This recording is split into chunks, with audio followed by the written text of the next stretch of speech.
institution of slavery is not inherently evil. Christianity justified slavery. The American Psychological Association supported eugenics and pathologized blackness and queerness. Healthcare experimented on and neglected black bodies, and these systems didn't stay neutral. They chose a side, and the side they chose was harm.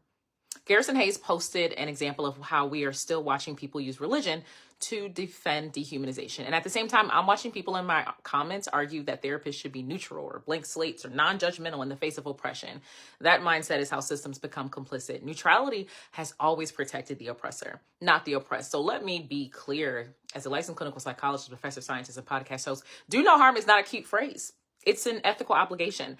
And harm doesn't only happen through action, it happens through avoidance and silence and neutrality. When clinicians refuse to name racism and homophobia and ableism and fascism or dehumanizing ideology, they are recreating the same complicity we've seen from Christianity and medicine and psychology throughout history. If Christianity could look away during slavery and psychology could look away during eugenics, then today's clinicians better not look away during rise and oppression. I am a liberation-oriented psychologist. I am not here to make harmful worldviews feel safe. I want you to feel dangerous in this space. I want you to feel like you're in danger in this space.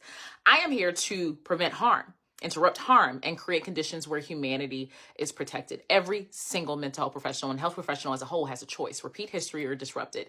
I'm going to choose discernment over neutrality. I'm going to choose accountability over silence. I'm going to choose humanity over harm. And if that makes some people uncomfortable, good. I hope you are crawling out of your skin. Comfort has never been a reliable indicator of justice. Healthcare must stop being complicit. We either do no harm or we help the harm happen. There is no middle.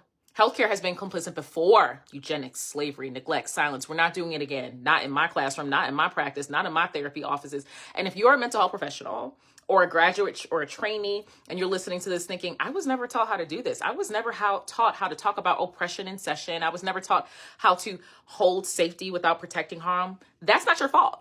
That is the legacy of clinical training built inside oppressive systems. So this is exactly why I am teaching liberation psychology for mental health professionals, because our field has to unlearn silence and neutrality if we're actually going to practice do no harm. And if you want to learn how to interrupt harm, create culturally grounded safety, identify power in the therapy room, and practice in ways that actually protect humanity, the course is open. Join me, because we're going to be building the version of mental health care that should have existed all along.